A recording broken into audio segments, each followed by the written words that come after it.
오늘부터 우리가 이제 고린도후서 말씀을 쭉 보게 됩니다.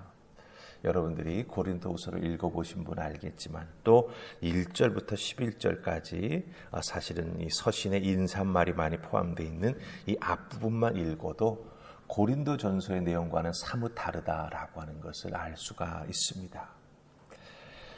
고린도 교회를 향한 책망이나 권면보다는 이 고린도후서는 사도 바울 자신의 자전적인 내용이 많이 담겨져 있습니다. 자기 자신의 경험, 자기 자신이 겪었던 고난과 어려움, 그것을 어떻게 이겨나가는가라고 하는 것을 자전적으로 설명하면서 고린도 교회 성도들을 돕고 있는 것을 보게 됩니다. 이게 바로 사도 바울의 마음이지요. 고린도전서에서는 사도 바울이 고린도 교회의 그 분열된 모습, 그런 모습을 보면서 마음 아파하면서 때로는 엄히 꾸짖기도 했습니다. 질책하기도 했습니다.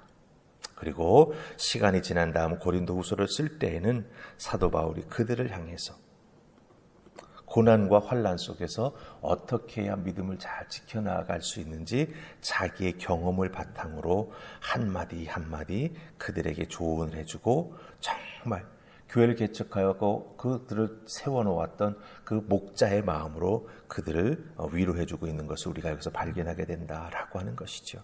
자, 그렇다고 한다면 사도 바울이 고린도 교회를 향해서 고난과 환난을 이겨나갈 수 있다 위로해주면서 자기 자신의 체험을 이야기합니다.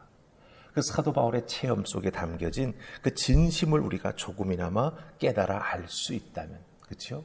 그 고백의 진수를 우리가 조금 알 수 있다면 우리들도 어렵고 힘든 고난이나 환난이 닥쳐왔을 때 그것을 이겨나갈 수 있는 은혜를 오늘 주신 말씀 속에서 붙잡을 수 있으리라 믿습니다. 그래서 사도 바울이 우리에게 주는 고난을 이겨나가는 방법, 그 위로가 무엇인지 함께 말씀을 통해서 은혜 나눌 수 있기 원합니다.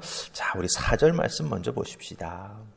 4절 찾으셨습니까? 자, 우리 같이 읽습니다. 시작. 우리의 모르던 환난 중에서 우리를 위로하사 우리로 하여금 하나님께 받는 위로로서 모든 환난 중에 있는 자들을 능히 위로하게 하시는 이시로다. 아멘. 자, 사도 바울은 하나님이 위로하시는 하나님이 되신다. 이거를 강조해주고 있어요. 3절부터 해서 쭉 나오는 내용이지요. 그런데 4절 말씀에 보면 이 위로라고 하는 단어가 3번 사용됐습니다. 3번. 환난을 당해서 힘들고 지치고 어려울 때 하나님이 위로해 주신다라고 하는 거예요. 여기서 위로하다라고 하는 이 단어는 초대하다, 말을 걸다라고 하는 뜻을 가진 동사의 접두어가 붙어가지고 만들어진 단어입니다. 그럼 그 앞에 붙은 접두어가 무슨 접두어냐? 옆으로라고 하는 뜻, 파라라고 하는 헬라어가 붙었습니다. 그래서 여러분 잘 보세요. 옆으로 말을 걸다, 옆에서 말을 걸다. 어렵고 힘든데 옆에서 주님이 초대해 주신다. 이거예요. 위로하다라고 하는 이 단어가 참으로 귀한 뜻을 가지고 있습니다. 옆에서 주님이 말을 걸어주신다. 어렵고 힘든데 그것을 이겨나가기 위해 애쓰고 수고하는데 우리 주님이 함께 동행하시면서 위로의 자리로 우리를 초대해 주신다라고 하는 거예요. 고난이나 환난 얼마나 힘듭니까? 사도 바울의 표현을 보면 목숨을 잃은 것 같고 자기는 사형 선고를 받은 줄 알았다라고 말을 합니다. 그런 중에도 우리 하나님이 찾아오셔서 환난 중에 있는 바울과 함께 해주시면서 동행해 주시면서 그 어렵고 힘든 환난을 같이 겪어 주시면서 바로 바울 옆에서 말을 걸어주시는 거죠. 그 감옥에 혼자 앉아있고 그럼 얼마나 힘듭니까? 막 얻어맞고 정말 온몸이 쑤시고 아픈 가운데 감옥에 혼자 어두컴이 있으면 얼마나 힘들겠습니까? 그런데 그때 바로 우리 주님께서 옆에 동행해 주셔서 그 아픔을 함께 나누어 지어주시면서 바로 바울 옆에서 말을 걸어주시는 거죠. 수고했다. 애썼다. 깊은 은혜의 자리로 우리 하나님이 직접 초대해 주셔서 정말 신비한 경험도 하게 해 주셨던 것이죠. 여러분 기억하십시다. 하나님은 환난 중에 있는 우리를 그냥 내버려 두지 않으십니다. 우리 곁에 우리와 함께 하시면서 우리 곁에서 우리의 이름을 부르시면서 도우시고 위로하시는 은혜의 하나님이 되신다라고 하는 거예요. 그것을 사도 바울은 위로한다라고 하는 단어로 우리에게 설명해 주고 있습니다. 이 새벽 주님 앞에 여러분의 어려움을 아뢰고 고백하며 간구하며 나아갈 때 이 위로하시는 우리 주님의 은혜가 여러분을 불러주시는 그 은혜가 함께 할 줄 믿습니다. 아멘. 자, 우리 이제 10절 보십시다. 10절 다 찾으셨습니까? 우리 같이 읽습니다. 시작. 그가 이같이 큰 사망에서 우리를 건지셨고 또 건지실 것이며 이후에도 건지시기를 그에게 바라노라. 아멘. 이 10절 말씀 우리가 읽은 것 보면은 분명히 사도 바울은 지금 환난과 고난 속에서 하나님이 건지셨고 건지실 것이며 건지시기를 반복해서 말해주고 있구나라고 하는 걸 알 수가 있습니다. 그러니까 동일한 단어를 3번 반복하지요. 과거, 그리고 지금 현재에서 일어나고 있는 것, 그리고 미래에서 일어날 것. 이 3가지를 동일한 단어 건지신다라고 하는 단어를 통해서 말해주고 있습니다. 여기서 건지신다라고 하는 단어의 의미는 뭐냐면 끌어내다라고 하는 뜻을 가지고 있어요. 끌어내다. 그러니까 잘 보세요.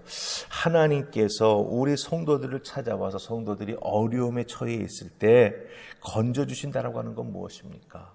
그 나를 넘어뜨리고 계속해서 나를 빨아들이고 있는 그 수렁에서 끌어내 주신다라고 하는 뜻이죠. 그러니까 위험으로부터 구해 주시고 질병으로부터 건져서 치료해 주시고 회복시켜 주신다. 이런 의미가 이 건지신다라고 하는 단어 속에 그대로 담겨져 있다라고 하는 거예요. 그런데 이 단어를 3번 반복해서 사용합니다. 중요하다라고 하는 것이죠. 그 하나님께서 역사해 주신다라고 하는 것을 우리에게 오롯이 그대로 전달해 주는 사도 바울의 마음이 여기에 담겨져 있습니다. 건지셨고 내가 경험했다. 지금도 건지시고 계시고 그것을 지금도 내가 경험하고 있다. 그리고 건지시기를. 그러기 때문에 하나님은 당연히 미래에도 우리의 어려움 속에서 우리를 건져주실 것이다. 사도 바울은 우리에게 그것을 자기의 경험을 통해서 그리고 자기의 목소리로 우리에게 알려주고 있다라고 하는 것입니다. 여러분들도 경험이 있으시지 않습니까? 나를 건져주셨던 그 하나님의 은혜. 그렇다고 한다면 우리가 당연히 현재에도 그 어렵고 힘든 환난 속에서 우리를 건져주실 것이고 내일도 우리를 건져주실 것을 믿는 믿음의 사람이 되어야 한다라고 하는 거죠. 우리들의 체험이 과거에서만 일어났던 일로 끝내서는 안 됩니다. 현재에도 그리고 미래를 위해서도 역사하고 있는 하나님의 도우심, 하나님의 끌어내 주심이 되어야 한다라고 하는 것이죠. 그걸 믿고 의지하면서 신앙생활에 나아갈 때 아무리 어렵고 힘들어도 우리는 이겨나갈 수 있다라고 하는 것입니다. 성도들의 신앙은 어떤 때 진가를 발휘합니까? 내게 위기가 닥칠 때죠. 그 위기를 믿음으로 이겨나가는 놀라운 하나님의 사람이 되어야 한다라고 하는 거예요. 그때 믿음의 진가가 나타납니다. 힘들지요. 왜 어렵지 않겠습니까? 왜 지치지 않겠습니까? 그럴 때일수록 어떻게 해야 되는 거예요? 그 지치는 것을 이겨나갈 수 있도록 찬양해야 되고요. 오히려 어려울 때일수록 시간을 내어서 말씀을 읽고 말씀 속에서 나를 위로하시는 하나님의 음성을 붙잡고 기도하는 우리가 되어야 한다라고 하는 거예요. 그와 같은 수고를 해 나아갈 때 우리는 승리할 수 있고 도우시고 위로하시며 또 건져주시는 하나님의 은혜의 손길을 순간순간 경험할 수 있다라고 하는 거예요. 어렵고 힘들다고 자포자기하고 널브러져 있으면 정말 일어나기 어렵습니다. 그렇기 때문에 우리 믿는 자들은요, 어려움을 당할 때일수록 믿음의 정신을 바짝 차려야 돼요. 그리고 어렵고 힘들수록 매달리고 기도하며 하나님 말씀에 집중하는 여러분이 될 때 분명 건지시는 우리 하나님의 음성, 위로해 주시는 우리 주님의 음성을 듣는 은혜가 여러분에게 임할 줄 믿습니다. 그 은혜로 일어서고 승리하는 여러분들 되시기를 주님의 이름으로 축복합니다. 아멘. 기도하십시다. 좋으신 하나님 은혜 감사합니다. 오늘도 이 새벽 저희들을 주의 존으로 부르셔서 사도 바울의 말씀 통해 큰 은혜 허락해 주시니 고맙습니다. 위로하시는 하나님, 건져주시는 하나님, 그 하나님이 임마누엘로 우리와 함께 해주시기에 우리는 오늘도 걱정 근심 없이 주님만 따라 나아갑니다. 한 걸음 한 걸음 우리를 이끌어 주시옵시고 주님의 인도하심을 받아 믿음으로 나아갈 때 어렵고 힘든 것들 다 이겨나아갈 수 있도록 주여 도우시고 특별히 담대한 마음 허락하여 주시사 기도하면서 이겨나아가는 우리 모두가 되게 하여 주시옵소서. 감사하옵고 예수님 이름으로 기도하옵나이다. 아멘.